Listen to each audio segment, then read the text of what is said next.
پھر ہم دیکھتے ہیں صحابہ کرام کا وہ واقعہ جسے غزوہ ذات الرقاع کا یہ واقعہ ہے کہ جہاں پر دو صحابی عباد بن بشر اور عماد بن یاسر، یہ دو صحابی تھے کہ جن کو اللہ کے رسول صلی اللہ علیہ وسلم نے یہ ذمہ داری دی تھی کہ وہ رات کو جو ہے پہرا دیتے وہاں پر. تو وہ رات کو جو ہے پہرا دیے ہوئے وہاں پر تھے. تو اس میں سے جو ایک صحابی جو ہوتے ہیں حضرت عباد رضی اللہ عنہ، وہ کہتے ہیں عماد رضی اللہ عنہ سے کہ آپ جا کر جو ہے اندر کچھ دیر کے لیے آرام کیجیے، اور جو پہلی پہر ہے رات کی اس میں جو ہے یہاں کی حفاظت کروں گا. وہ جا کر لیٹ جاتے ہیں اور پھر جو ہے وہ فوراً جو ہے نماز پڑھنے لگ جاتے ہیں. وہاں پر کچھ دیر انتظار کرتے ہیں، دیکھتے ہیں کہ جو ہے کوئی بھی خطرہ نہیں ہے. تو جیسے دیکھتے ہیں کوئی خطرہ نہیں ہے تو وہ نماز جو ہے وہ پڑھنے لگ جاتے ہیں. اور جیسے ہی وہ جو ہے تلاوت کرنے لگ جاتے ہیں تو نماز پڑھ رہے ہوتے ہیں، ایک تیر آ کر انہیں لگتی ہے. جیسے ہی وہ تیر آ کر لگتی ہے اسے کھینچ کر نکالتے ہیں اور اپنی نماز کو مکمل کر لیتے ہیں. پھر تھوڑی دیر تک دیکھتے ہیں کچھ نہیں ہو رہا ہے، پھر جو ہے قرآن پڑھنے لگ جاتے ہیں، نماز پڑھنے لگ جاتے ہیں، اس میں قرآن کی تلاوت کر رہے ہوتے ہیں. پھر وہ تلاوت کر رہے تھے، پھر ایک تیر آ کر جو ہے انہیں لگتی ہے، پھر اس تیر کو کھینچ کر نکالتے ہیں، پھر اس نماز کو مکمل کرتے ہیں. اسی طرح سے جو ہے 3 مرتبہ ہوتا ہے. تیسری بار بھی نماز پڑھتے ہیں، تیر لگتی ہے، اور جب تیسری بار یہ ہوتا ہے تو نماز ختم ہونے کے بعد وہ جا کر عماد رضی اللہ عنہ کو اٹھاتے ہیں اور کہتے ہیں کہ اٹھیے، دیکھیے میرے ساتھ یہ معاملہ پیش آ رہا ہے. تو اٹھتے ہیں اور کہتے ہیں کہ اے عباد رضی اللہ عنہ، اگر آپ مجھے پہلے ہی اٹھا دیتے تو پہلے ہی سے جو ہے میں یہ کر چکا ہوتا، اور ہم جو ہے ایک دوسرے کے ساتھ مل کر آپ کو اتنی ساری تکلیف پہنچائی گئی، 3 تیریں آپ کو ماری گئی، خون بہ رہا ہے آپ کا، آپ مجھے پہلے ہی اٹھاتے تو بہتر تھا. تو وہ یہ بات کہتے ہیں کہ جو ہے اس وقت میں قرآن مجید کی تلاوت کر رہا تھا اور میں یہ نہیں چاہتا تھا کہ ایک تیر کی وجہ سے جو ہے اس میں کوئی خلل آ جائے، اسی لیے میں نے پہلے پورے قرآن مجید کی تلاوت کمپلیٹ کی، پوری نماز کو کمپلیٹ کیا، اس بعد انتظار کیا کہ کوئی خطرہ ہے یا نہیں. خطرہ نہیں تھا تب جا کر جو میں نے دوسری نماز کا آغاز کیا. اس کے بعد وہ یہ بات کہتے ہیں کہ اللہ کی قسم اگر مجھے اس بات کا اندیشہ نہ ہوتا کہ رسول صلی اللہ علیہ وسلم نے مجھے جس جگہ پہرا دینے کے لیے متعین کیا ہے اسے خطرہ لاحق ہے تو میں سورہ پڑھتا ہی رہتا یہاں تک کہ یا تو پوری سورت مکمل ہوتی یا تو تیر لگ کر میں اللہ تعالیٰ کے پاس جو ہے وہ شہادت کا جام پی لیتا.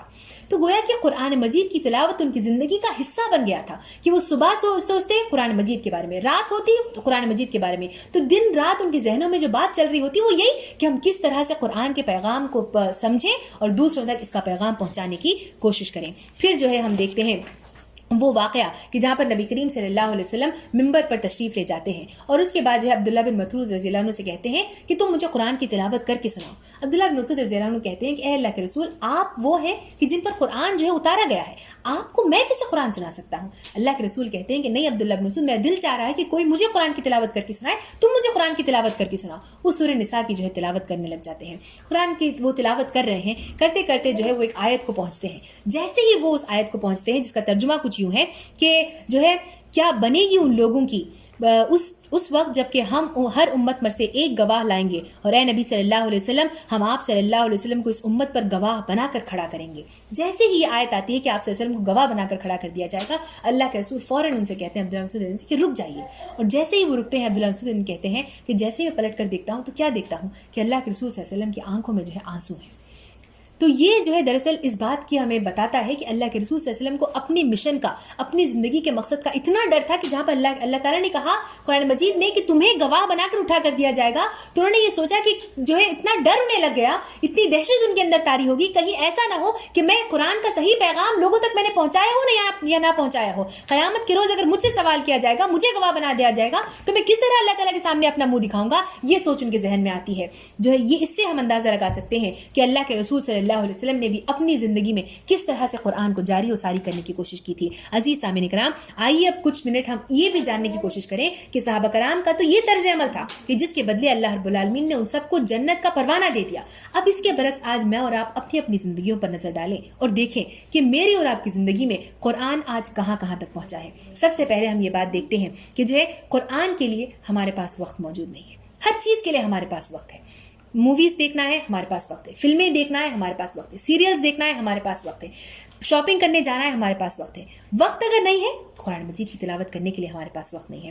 حدیث مبارکہ میں اللہ کے حضور نے ارشاد فرمایا، عبداللہ بن عباس رضی اللہ عنہ کی روایت ہے کہ جس شخص کے سینے میں قرآن نہیں ہے اس کی مثال اجڑے ہوئے گھر کی سی ہے. اگر آج کوئی میرے اور آپ سے کہے گا کہ آپ کا دل بالکل اجڑا ہوا گھر کی طرح ہے تو ہم جو ہے ان پر چڑھ دوڑنے کے لیے تیار ہوں گے. لیکن ہماری تعریف جو ہے حدیث میں کی جا رہی ہے. کہا کہ تمہارے پاس قرآن کے لیے کوئی وقت نہیں ہے تو تمہارا دل ایک اجڑے ہوئے مکان کی طرح ہے کہ جس طرح ایک اجڑے ہوئے مکان میں کوئی چیز نہیں ہے، اس اجڑے ہوئے مکان میں ہم کیسے یہ تصور کر سکتے ہیں کہ اللہ تعالیٰ یہاں پر آ کر ہمارے دلوں میں بس سکتے ہیں. اس کا ہم بالکل اندازہ نہیں لگا سکتے. وہی کہا گیا ان لوگوں کے لیے جو قرآن کے لیے وقت نہیں نکالتے. پھر ہم دیکھتے ہیں کہ قرآن کا میری اور آپ کی زندگی میں جو مرتبہ ہے، جو مقام ہے، وہ صرف اتنا ہے کہ جو ہے بچپن میں والدین نے ہمیں کچھ صورتیں یاد کروا دی تھی، قل اعوذ برب الناس، قل اعوذ برب الفلق، تبت یدا اذا جاء، یہ کچھ صورتیں ہیں جو ہمارے ذہنوں پر جو ہے، ہماری زبانوں میں جو ہے ہمیں یاد ہیں وہ، اور وہی وہ صورتیں ہیں جنہیں ہم کنٹینیوسلی پڑھتے ہیں. نہ ہم کوشش کرتے ہیں کہ کچھ نئی صورتوں کو یاد کریں، نہ ہم کوشش کرتے ہیں کہ سمجھنے کی کوشش کریں کہ قرآن مجید میں کیا ہے. بچوں کو جو ہے انسان جو ہے حافظ بنانے پر لگے ہوئے ہیں.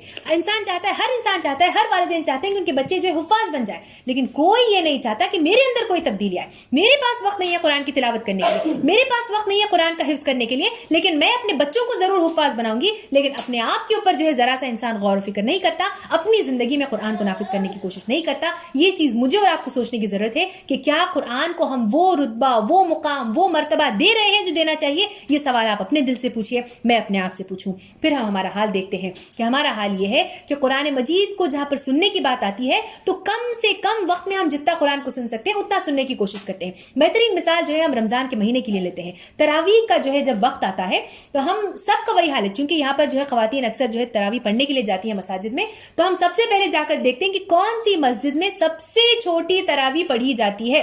یہ سب سے پہلا ہمارا سوال ہوتا ہے. جہاں پر سب سے چھوٹی تراویح پڑھی جاتی ہے ہم وہاں پر جا کر تراویح پڑھتے ہیں. کیوں؟ کیونکہ قرآن کو جو ہے 5 منٹ کے لیے بھی اگر نان سٹاپ پڑھنے کا، سننے کا موقع آئے تو ہمارے پاس اس کے لیے وقت نہیں ہے.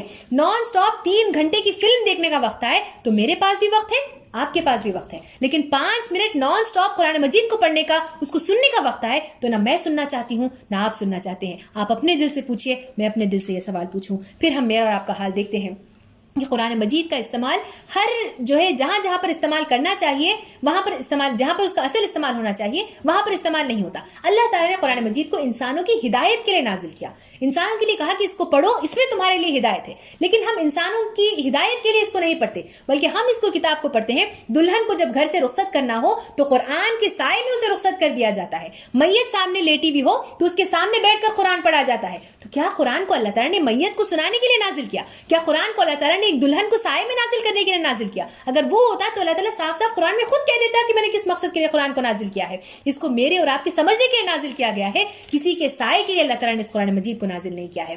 پھر میں اور آپ کا حال دیکھیے کہ ہم قرآن مجید کی تلاوت کرتے ہیں تو لوگوں کو دکھانے کے لیے قرآن مجید کی تلاوت کرتے ہیں. گھر میں اکیلے پڑھ رہے ہوتے ہیں تو نہ ہمیں ہجے کا لحاظ ہے، نہ تجوید کا لحاظ ہے، نہ کچھ ہے، نہ اچھی آواز سے پڑھنے کا لحاظ ہے. بس جو ہے ایک کمپلشن ہے، پڑھنا ہے، پڑھ کے ختم کر دیں گے. لیکن جب 4 لوگوں کے درمیان پڑھنے کی بات آتی ہے، بہترین آواز نکال کر، بہترین جو ہے ہجے نکال کر، بہترین تجوید میں اسے پیش کرتے ہیں. سوال اپنے دل سے پوچھیے، میں اپنے دل سے پوچھوں، کیا ہم یہ قرآن لوگوں کو دکھانے کے لیے پڑھ رہے ہیں کہ کیا یہ قرآن ہم نیکیاں حاصل کرنے کے لیے کر رہے ہیں؟ جہاں پر اللہ نے کہا کہ جو ہے انسان کو ایک ایک حرف پڑھنے پر 10 نیکیاں ملتی ہیں، اگر میرے اور آپ کے دل میں مقصد یہ ہو کہ ہم لوگوں کو دکھانے کے لیے کر رہے ہیں تو کیا ہم اللہ تعالیٰ سے ایکسپیکٹیشن رکھ سکتے ہیں کہ وہ ہمیں نیکیاں دیں؟ یہ سوال میں اور آپ اپنے اپنے دل سے پوچھیں. پھر ہم دیکھتے ہیں کہ ہم قرآن کو رٹ کر پڑھ ضرور لیتے ہیں، لیکن جو ہے یہ نہیں جانتے کہ اس قرآن میں کیا ہے. زندگی کے الگ الگ حصوں میں کسی نے 10 سال، 15 سال، 20 سال، 25 سال، 50 سال، 60 سال، مختلف عمر کے لوگ آج ہمارے پاس یہاں موجود ہیں. ہم سب نے اپنی زندگی کے بہت بہت حصے گزار لیے، لیکن ہماری زندگی میں زندگی کا کتنا حصہ ہم نے قرآن کو سمجھنے کے لیے جو ہے نکالا ہے، یہ سوال ہمیں اپنے آپ سے پوچھنے کی ضرورت ہے. جو ابھی ہم نے نظم میں جو ہے ایک شعر سماعت فرمایا تھا جس میں شاعر نے بڑے اچھے انداز میں کہا، جس طرح سے طوطا مینا کو کچھ بول سکھائے جاتے ہیں، اس طرح پڑھایا جاتا ہوں، اس طرح سکھایا جاتا ہوں. حفاظ بنانے کی ہم کوشش کر رہے ہیں. ہم چاہتے ہیں کہ ہر کوئی جو ہے حافظ بن جائے، ہر کوئی قرآن مجید کی تلاوت کرے، ہر کوئی قرآن کو یاد کرے، لیکن اس قرآن میں ہے کیا، یہ چیز نہ میں جاننے کی کوشش کرتی ہوں نہ آپ جاننے کی کوشش کرتے ہیں. اس کی وجہ سے جو دنیا میں، جو معاشرے میں جو اخلاقی بگاڑ پیدا ہو رہا ہے اس کا تصور آپ کیجئے. ہم اسکولز جاتے ہیں، اسکولز میں اینول ڈیز ہوتے ہیں، اینول فنکشنز ہوتے ہیں، مختلف فنکشنز ہوتے ہیں، وہاں پر آپ جائیے دیکھیے جتنی برائیاں وہاں پر ہو رہی ہوتی ہیں، اس میں جتنے مسلمان اسکارف پہن کر جو لڑکیاں جو ہے خرابی میں مبتلا ہیں، داڑھی چھوڑنے والے، سوپ پہن کر آنے والے، جو ظاہر طور پر یوں دکھاتے ہیں کہ جو ہے انہیں قرآن کے حفاظ ہوں گے، حافظ ہوں گے، وہاں پر جاتے ہیں لیکن اخلاقی کے معاملے میں آئے تو زیرو کے ان کے اخلاق ہوتے ہیں. لوگ بڑوں کی ریسپیکٹ کرنا ہو اس کے معاملے میں زیرو ہوتے ہیں. کیا قرآن مجید مجھے اور آپ کو یہ سکھاتا ہے؟ تلاوت ہم کر رہے ہیں اور کہہ رہے ہیں کہ ہم قرآن پڑھنے والے ہیں، لیکن ہم اس پر عمل کرنے نہیں والے، تو کیا فائدہ ہے ایسے قرآن کا جس کو ہم پڑھتے ہیں لیکن اس کو اپنی زندگی میں عملی جامے نہیں پہناتے؟ پھر میرے اور آپ کی زندگی میں ہم دیکھیں کہ جہاں پر ہندوستان میں ریسنٹلی ٹرپل طلاق کا کیس جو ہے بہت زیادہ جو ہے عروج پر آ گیا تھا. ہم نے دیکھا لوگوں نے اس کے خلاف کئی سارے جو ہے ڈسکشنز ہوئے، کئی سارے یہ ہوئے، ہم سب نے جو ہے مل کر ایک دوسرے کے ساتھ بھی اس بارے میں ڈسکشن کی. لیکن کیا ایک مرتبہ، یہ سوال میں اپنے آپ سے پوچھا، اپنے آپ سے پوچھیں، ایک مرتبہ ہم نے اس قرآن کو کھول کر دیکھا کہ قرآن دراصل طلاق کے بارے میں کیا کہتا ہے؟ نہیں. بات کرنے کا موقع آتا ہے، ہم اچھے سے بات کر لیتے ہیں، جتنی گوسپ کرنا ہے سب گوسپ کر لیتے ہیں. ٹی وی کھولتے ہیں، نیوز ہے، نیوز کے بارے میں ہم بات کر رہے ہیں، چرچا کر رہے ہیں، ہر کوئی اس کے بارے میں بات کر رہا ہے. کیا ایک مرتبہ میں نے قرآن کو کھولا، دیکھا کہ کیا کہتا ہے طلاق کے بارے میں؟ آج بھی میں نہیں جانتی ٹرپل طلاق کیا ہے، آپ نہیں جانتے ٹرپل طلاق کیا ہے. پھر بھی ہم کہتے ہیں کہ مودی نے غلط کیا، ہندوستان کی سرکار نے غلط کیا، لیکن ہم یہ خود نہیں جانتے مسلمان ہونے کے ناطے کہ وہ کیا ہے کہ جس کے خلاف اس نے آواز اٹھائی ہے. یہ سوال مجھے اور آپ کو اپنے آپ سے پوچھنے کی ضرورت ہے. پھر میرا اور آپ کا حال ہم دیکھیں کہ ہم قرآن کا جو حصہ ہمیں اچھا لگتا ہے اسے مان لیتے ہیں، جو اچھا نہیں لگتا اسے چھوڑ دیتے ہیں. جہاں پر میراث کی بات آتی ہے، وراثت کی بات آتی ہے، ہم سب قرآن مجید کھول کر کہتے ہیں کہ خواتین کا بھی جو ہے وراثت میں حصہ ہے، ہمیں اپنا حصہ دیجیے. ہر کوئی آواز کھول کر کہتا ہے. لیکن جب اسی قرآن مجید میں ایک طرف کہا گیا کہ سود تم پر حرام ہے، ہم سوالات اٹھاتے ہیں، مولویوں سے پوچھتے ہیں کہ کیا ہم اس سود کا مال جو اٹھا کر غریبوں میں دے سکتے ہیں؟ کیا ہم یہ سود کا مال اٹھا کر جو اپنے رشتہ داروں میں تقسیم کر سکتے ہیں؟ اپنے پاک مال میں سے آپ رشتہ داروں میں کیوں تقسیم نہیں کر سکتے؟ اس کے بارے میں مختلف سوالات ہمارے ذہن میں آئیں گے. لیکن جہاں پر عمل کرنے کی بات آئے گی، اس چیز پر جو ہم عمل نہیں کریں گے، یہ سوال مجھے اور آپ کو اپنے اپنے دلوں سے پوچھنے کی ضرورت ہے. اسی لیے شاعر نے بڑے اچھے انداز میں کہا، تھے تو آبا وہ تمہارے ہی مگر تم کیا ہو. یعنی ان صحابہ کرام اور تمام جو لوگ پچھلے گزر گئے ان کے تعلق سے کہا کہ تھے تو وہ آبا ہی تمہارے ہی مگر تم کیا ہو.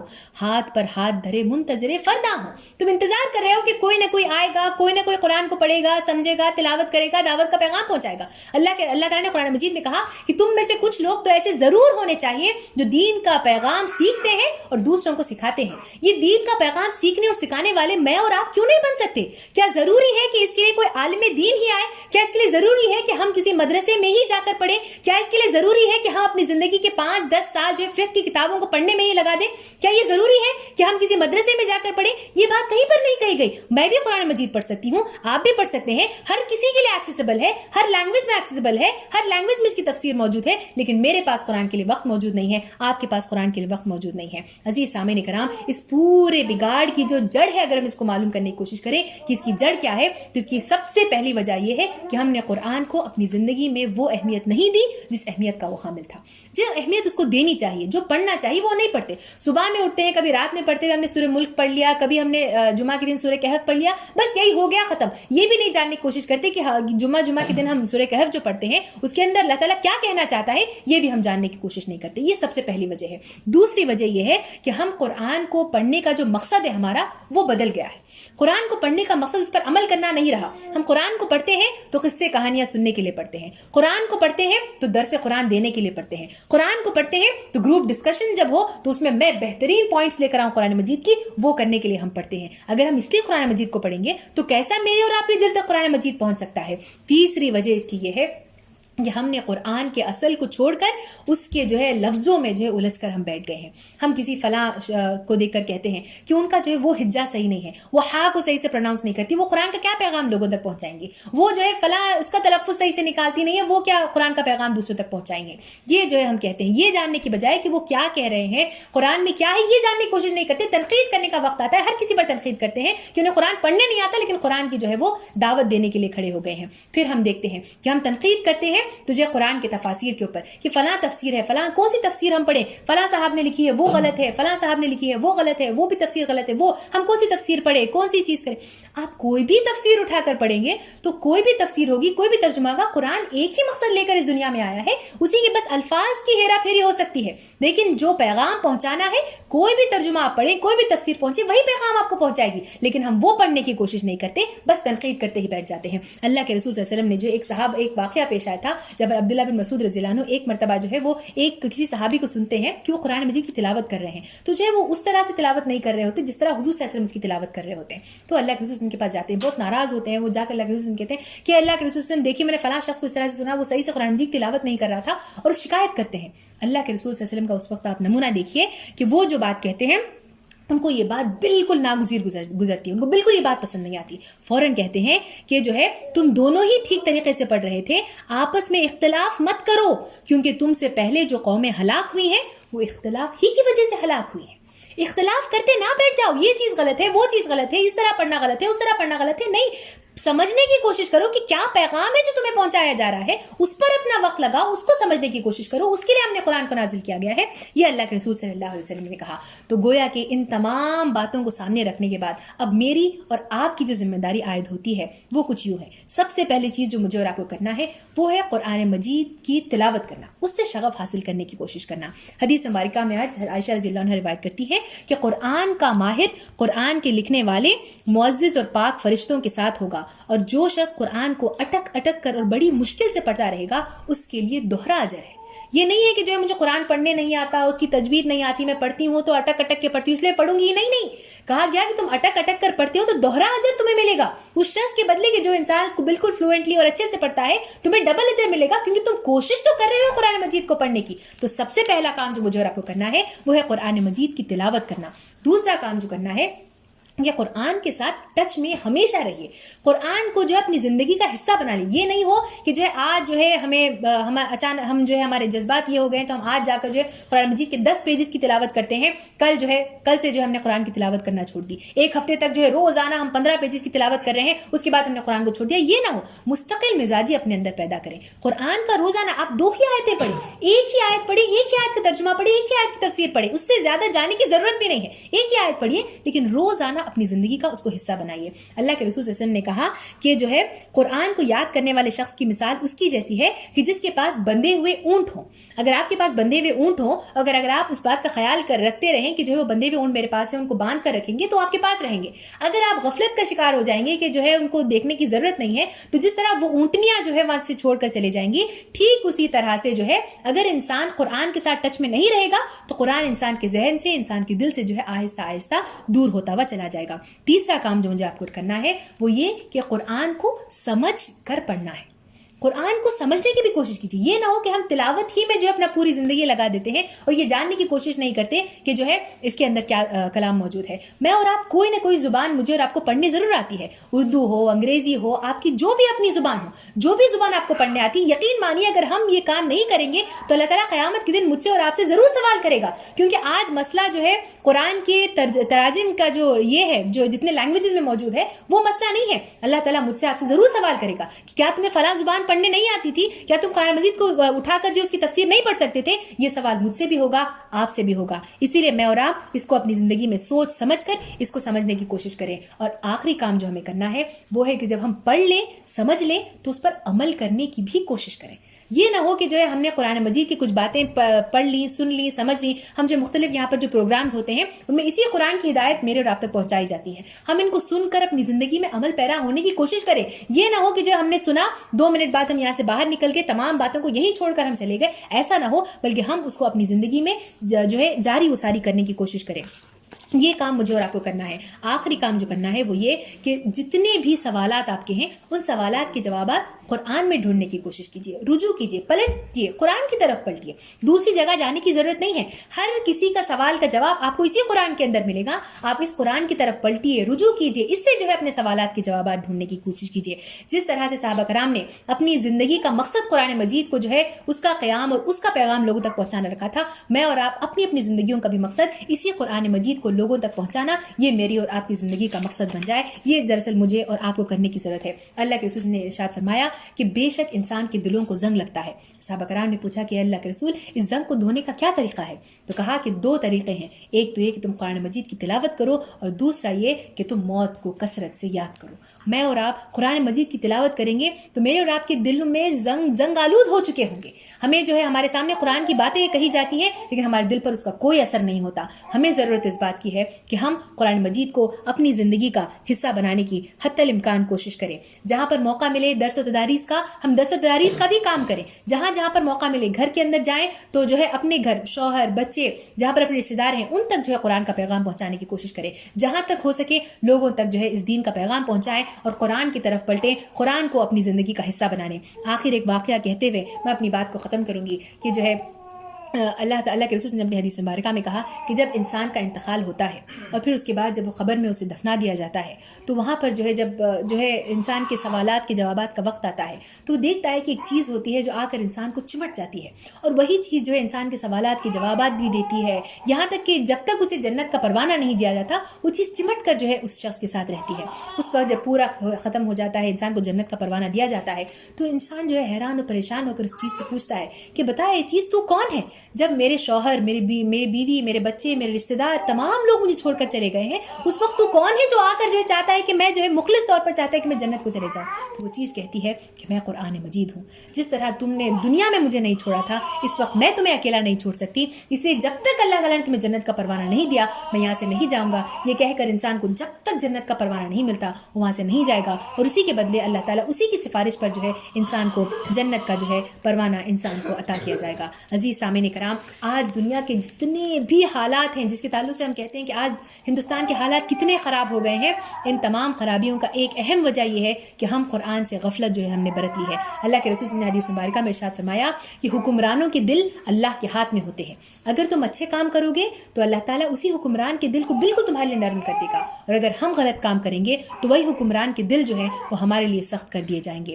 مجھے اور آپ کو ضرورت اس بات کی ہے کہ ہم قرآن کی طرف پلٹیں، قرآن کو پڑھیں، قرآن کو اپنی زندگی کا حصہ بنائیں، اس کو سمجھیں، صرف یہ نہیں کہ ہم پڑھنے کے حد تک رہیں بلکہ اسے سمجھیں اور لوگوں تک اس کے پیغام کو پہنچانے کی کوشش کریں۔ اللہ رب العالمین سے دعا ہے کہ وہ ہمیں کہنے اور سننے سے زیادہ عمل کرنے کی توفیق عطا فرمائے۔ اللہ تعالیٰ مجھے اور آپ کو قرآن کی طرف پلٹنے، قرآن کی طرف رجوع کرنے کی توفیق عطا فرمائے، قرآن سے اپنی زندگی کے ہر سوال کا جواب تلاش کرنے کی توفیق عطا فرمائے، اور جس طرح سے ہم یہاں بیٹھے ہوئے ہیں اللہ تعالیٰ ہمیں جنت الفردوس میں بھی اسی طرح سے بیٹھنے کی توفیق عطا فرمائے۔ آمین۔ واخر دعوانا الحمدللہ رب العالمین۔ السلام علیکم ورحمۃ اللہ وبرکاتہ۔